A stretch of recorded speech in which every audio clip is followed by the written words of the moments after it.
Hello mga SSS pensioners, atin pong sasagutin ang katanungan. No? Actually ito ay pinadala sa aking Facebook page Messenger. Well, hindi ko na lamang po ipapakita yung pangalan sa nagpadala for privacy. Ang tanong niya, sabi niya, "Good day Mr. Timpawa, kailan ulit ang third round SSS pension increase?" Well, maraming salamat po sa pagtatanong. O sa lahat, shoutout sa iyo.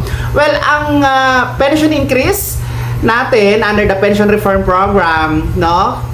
Alam niyo naman na pinatupad na ngayon ang second round for this month of June, no? And actually tapos na lahat nakatanggap. Noong June 1 ang ating mga first batch, and June 16 ang mga second batch. Second round dito o pangalawang bugso, no? Kasi ang first round naganap noong September 2025.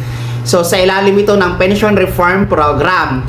Well, ang tinatanong po niya kung kailan ulit ang third round. Alam na alam niya na may third round pa. Yes, tamang-tama po ang iyong sinasabi, no? Para sa nagtanong kay sir, na meron tayong third pero final round na ito, no? Kumbaga, pangatlo at panghuling bugso na ito, panghuli na tranche, no? Kailan ba ito magaganap? So, tingnan natin yung ating pension reform program guideline, no? Yan po ay magaganap September 2027, no? Next year pa. So, magantay muna tayo ng isang taon, ha? Mga SSS pensioners.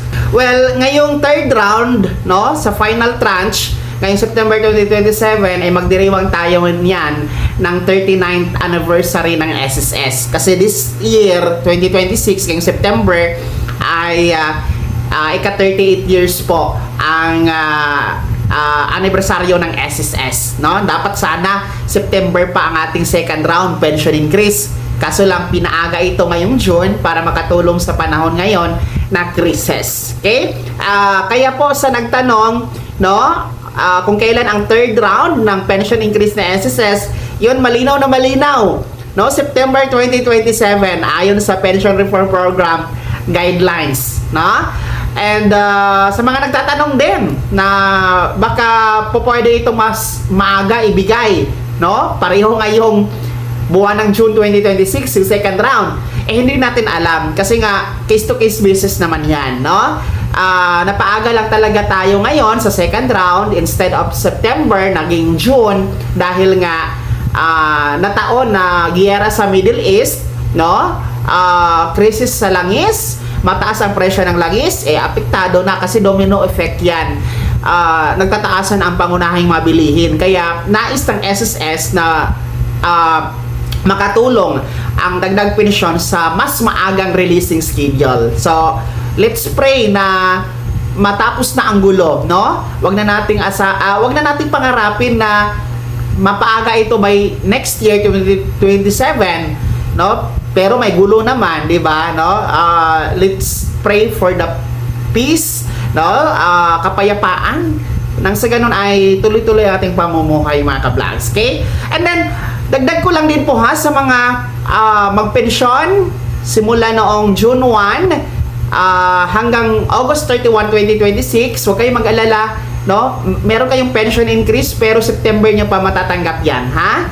Kasi nga ang original date natin is September 2026, ang second round talaga. Kaya lang napaaga, di ba, ngayong June. Kaya ang mga magpe-pensyon ng as of May 31, kasama na po ngayong June. Pero ang magpe-pensyon simula June 1 hanggang August 31, 2026, September nyo na yan matatanggap. So balik tayo sa nagtanong kay sir, no? Ulitin ko ulit, klarong-klaro na ang third round pension increase ni SSS magaganap muli sa huling pagkakataon, no, ngayong September 2027. Sana maliwanag po ang ating kasagutan at sana po satisfied kayo, no, sa ating sagot ha sa nagtanong.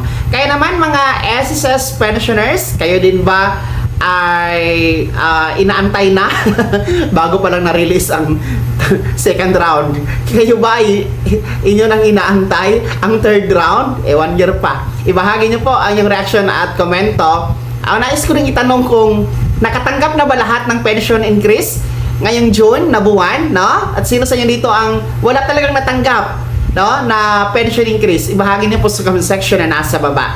Thank you so much, no, sa panonood. Mag-ingat kayo at happy Friday mga ka-vlogs.